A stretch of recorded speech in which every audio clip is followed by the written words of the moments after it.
안녕하세요, 이상원입니다. 이번 시간은 취업을 준비하시는 분들을 위해서 제약회사 품질 관리에서 일을 할 때 장단점에 대해서 한번 말씀을 드리도록 하겠습니다. 제약회사 품질관리부서 지원하시는 분들 많이 계시죠? 어떤 경우는 이제 비전공 학과 출신인데도 불구하고 제약회사 품질관리에서 일을 하시고 싶어 하는 그런 분들을 많이 본 것 같습니다. 전 잘 모르겠어요. 왜 그런지. 왜냐면은 저는 제약회사 품질관리에서 일을 한 게 제 의지가 아니었기 때문에 잘 이해를 못 하는데, 여러분들은 왜 품질관리를 지원하십니까? 아마도 뭐 장점이 있으니까 그랬겠죠. 일단 제가 한번 단점부터 말씀드릴게요. 단점.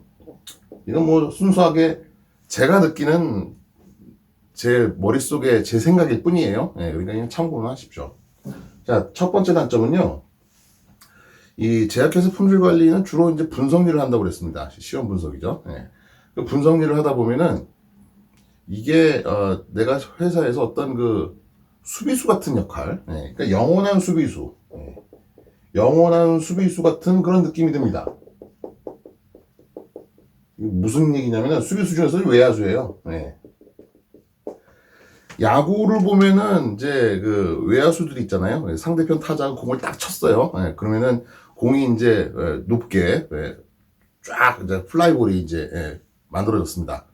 그러면은 채공 시간이 길면 어떻습니까? 외야수가 보고 조용하게 달려가가지고 가서 이제 아웃을 시켜야 되겠죠. 보통 뭐 동네 야구가 아닌 이상은 보통 프로야구 같은 정도의 수준이면은 거의 100%다 아웃이 됩니다. 그런데 이게 이제 그래서 아웃시켜요. 그러면 어떻게 돼요? 당연한 거죠. 그냥 공이 뜨는 순간 아웃이구나 이렇게 다들 그 느낍니다. 그런데 이제 어쩌다가 그 공을 놓치는 순간 어떻게 됩니까? 뭐 아주 개쌍욕을 먹겠죠. 그 실수한 사람은.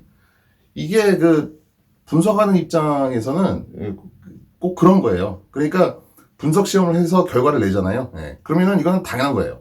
비싼 기기도 있고 시험법도 있고 그러니까 당연히 정확한 결과치가 나와주는 것이 당연한 겁니다. 회사 입장에서는. 만약에 거기서 까딱 실수했어요? 그럼 어떻습니까? 똑같이 욕을 바가지로 먹는 거죠. 그러니까 이 상사라든지 사장님 같은 입장에서는 분석 시험하는 사람은 그냥 평이하게 일을 하는 거, 그죠? 보통으로 일을 하는 거, 아니면 못하는 거. 이렇게 생각할 수도 있습니다. 그러니까 저처럼 이제 분석을 좀 잘 아는 상사를 만나면은 그럼 이제 이해를 할 수가 있죠. 이 분석 어려운 건데, 그래, 이렇게 잘 해냈네. 그런데 그걸 잘 이해를 못하는 분들을 만나면은 이제 잘해도 본전이다. 좀 억울할 수 있죠. 그래서 저는 처음부터 이런 사실을 알고 분석 일을 안 하려고 많이 뺐습니다. 근데 어쩔 수 없이 이제 분석을 또 하게 됐죠. 이게 일이 막 따라오는 것 같아요. 저는 어떤 일을 좋아했냐면은 평소에 좀 실수를 많이 하더라도 실패를 많이 하더라도 뭔가 하나 딱 하면은 빵 뜰 수 있는 거, 그죠? 그런 거 좋아하시죠, 여러분들? 그런 게 이제 보통 제가 생각하기로는 영업이나 연구 같은 거, 그죠? 그러니까 계약을 하려고, 뭐 영업을 하려고 이렇게 가서 막 이제 고객들을 만나고 하다가 보통 이제 실패를 많이 합니다, 그죠? 거의 대부분의 실패를. 연구도 마찬가지죠. 이렇게 저렇게 해보지만은 계속 실패를 해요. 근데 회사 입장에서는 뭐 그건 뭐 당연히 실패할 수 있는 거지 인정을 해줍니다. 그러다가 이제 뭐 하나 딱 되잖아요. 그러면 이제 엄청나게 좋은 평가와 칭찬을 받는 거죠. 이게 뭐예요? 공격수랑 거의 비슷한 겁니다. 4번 타자가 타석에 들어서서 이제 공을 치는데 3타수 다 삼진 아웃 당했어요. 그런데 네 번째 타석에서 만약에 뭐 3런 홈런 쳤다. 그럼 어떻게 돼요? 그러면 이 사람은 당연히 그 경기에서 잘한 거죠. 그러니까 그런 느낌이 굉장히 강하게 이제 듭니다. 그래서 내가 이걸 열심히 해봐도 별로 인정도 못 받는 것 같고 그런 느낌. 그런 단점이 있고, 두 번째는요 이거죠. 아삽. 아삽이라고 있습니다. 이게 직장인 용어예요. as soon as possible. 가능한 한 빨리죠. 분석 의뢰를 누군가가 맡겼습니다. 그 분석 의뢰를 맡아요. 그러면 뭐 이것만 분석하는 건 아니잖아요. 이미 그 앞에 이제 다른 분석 의뢰하는 것들이 쭉 많이 쌓여 있을 겁니다.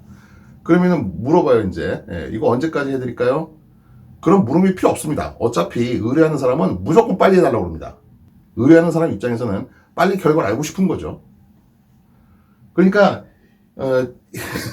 그 요구에 맞춰서, 사실 고객이라고 하는 건요, 우리 회사의 물건을 사주는 사람만 고객이 아니에요. 내부 고객이라고 하는 개념 아십니까? 나랑 같이 일하는 사람. 그죠? 예. 또 어떤 경우는, 나랑 같이 사는 가족들도 고객이 될 수가 있습니다. 그러니까 항상 그 고객 만족을, 항상 이게 이 목표로 해서 이렇게 살아야 돼요.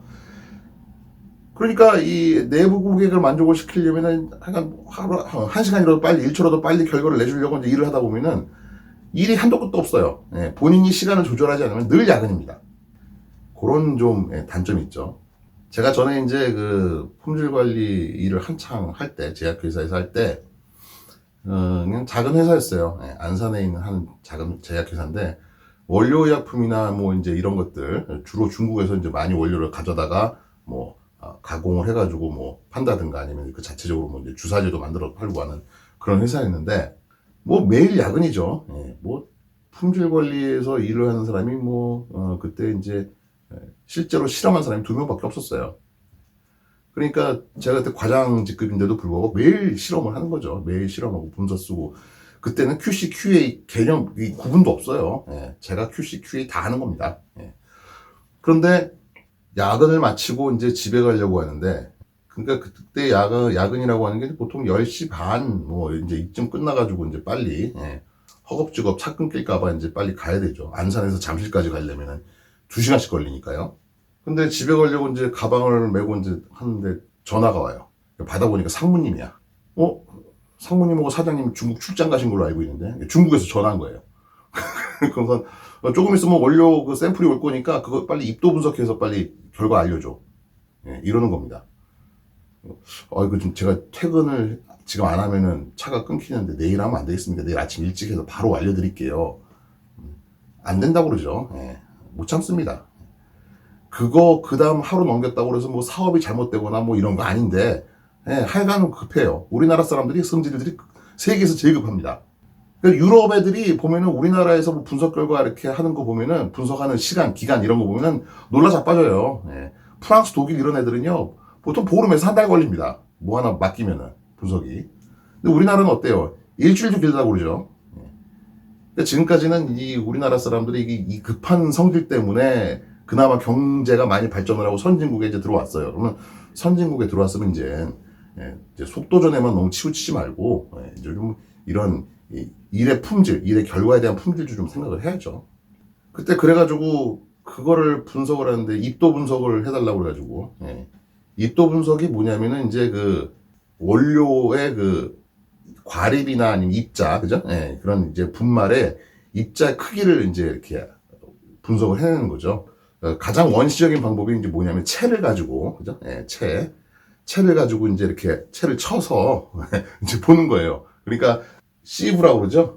망이 있는 채가 이제 이렇게, 하나, 둘, 이렇게 이런 식으로 이제 여러 개를 이렇게 꽂을 수 있게 되어 있습니다. 그러면 이제 제일 위가 가장 이 거친 눈을 가진 채고요. 밑으로 갈수록 이제 고운 눈을 가진 채가 되겠죠. 그래서 이제 뚜껑을 덮고요. 뚜껑을 덮고, 그러니까 뚜껑 닫기 전에 여기다 이제 샘플을 올려놓고, 그 다음에 뚜껑을 덮고, 이게 이제 이 단들이 쫙 같이 있는 상태에서, 이제 기기에다 꽉 물려가지고, 이제 시브 쉐이커라고 있어요. 막 흔들어줍니다. 그러면 이제 얘네들 막 흔들리면서 이제 나오겠죠. 그죠? 그러면 뭐, 몇 마이크로부터 몇 마이크로까지는 뭐 얼마 몇 프로고, 몇 마이크로부터 몇 마이크로 몇 프로고, 뭐 이런 식으로 이제 하는 게 이제 입도 분석이에요. 근데 그때 제가 다니는 회사에 이제 그 시브를 흔들어주는 쉐이커가 없어요. 그거 어떻게 하냐면 이제 이렇게 쌓아놓은 다음에 밑에다 신문지 같은 거 깔고 사람이 막 흔듭니다. 막 흔들어요. 그래서 일일이 거기 나와 있는 것들, 그죠? 막채 눈에 낀 것들 하나하나 다 털어가지고 그래서 모아가지고 이제 무게를 재서 전체 무게에 비해서 이제 뭐 몇 프로씩 있느냐 뭐 이제 이런 식으로 재는 건데. 그거를 10시 반에 퇴근하려고 하는 사람한테 해서 빨리 결과를 알려달라는 거예요. 그때 그 양반들이 있던 중국이 아마 한국이랑 1시간 정도 시차 있는 걸로 알고 있었는데, 그러니까 제가 그때 10시 반이면 이제 중국 거기서 이제 9시 반이죠. 그러면은 그냥 어디 가서 술이나 먹든가, 자빠져 자든가 하지. 그걸 빨리 알아내가지고 얼마나 비즈니스에 도움이 됐는지 모르겠는데, 그래가지고 결국은 지하철도 놓치고 잘못하면 집에 못 들어갈 뻔했어요. 보고 있냐? 뭐 물론 이걸 볼 일은 없겠지, 당신들이. 그렇게 사람을 개처럼 부려먹으면은 지금쯤은 이게 재벌이 돼야 되는 거 아니냐? 근데 그래요. 예. 그런 경우를 굉장히 많이 겪습니다. 짜증나죠. 세 번째는요, 기기 분석을 많이 하지 않습니까? 그러니까 기기와 내가 어떨 때는 한 몸처럼 느껴져요. 기기가 난지 내가 기기인지를 잘 몰라요. 그죠? 네, 기기와 인간이 묶여서. 그러니까 기기에서 분석이 일어나다 보니까 기기가 잘못되잖아요. 네, 그럼 분석을 못 하잖아요. 네. 그리고 또 이제 의뢰한 사람들은 막 재촉을 한단 말이에요. 그러면 이제 이 일을 하는 사람 입장에서 미치고 팔짝 뛰는 노릇입니다. 그러니까 기기 분석을 많이 하다 보면 이제 기기에 대해서 거의 준 엔지니어급이 돼버려요.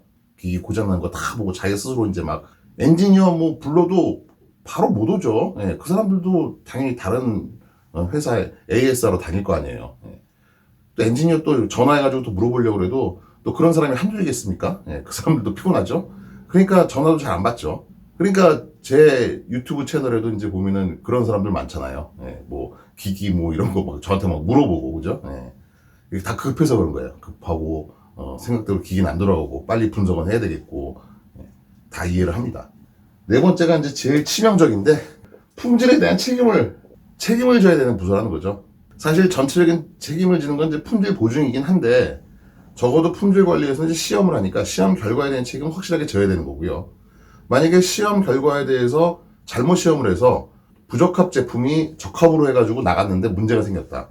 예, 그러면 아주 생각만 해도 아찔합니다. 시험을 하고 나서도 정성 들여 시험을 한 다음에도 적합이 돼서 나갔어요. 예, 그래도 시험한 사람이나 아니면 그 위에 책임자 입장에서는 며칠 동안 좀 다리 뻗고 잠자기가 좀 힘들어요. 그러니까 이 모든 그 회사에서 제조된 모든 제품들, 의약품들은 항상 품질에서 이 마지막 책임. 그러니까 뭐 일단 나간 거에 대해서 문제가 있으면 이걸 뭐 어디서 잘못 만들었건 어땠든 간에 예, 일단은 품질에서 거기에 따른 클레임 레포트도 작성을 해야 되고요. 예, 원인도 분석을 해야 되고요. 욕도 먹어야 되고요. 그렇습니다. 어떤 경우는 시험을 잘못해서 생긴 문제가 아닌 제조상의 어떤 문제라든지, 그죠? 예, 뭐, 다른 여러 가지 문제가 많을 수가 있겠죠. 그렇더라도 일단은 품질에서 예, 원인 분석을 하고 거기에 대한 책임을 지는 그런 행위들을 하게 되는 겁니다. 품질 관리에서 일을 하다 보면 이런 예, 단점들이 있습니다. 장점은요, 없어요.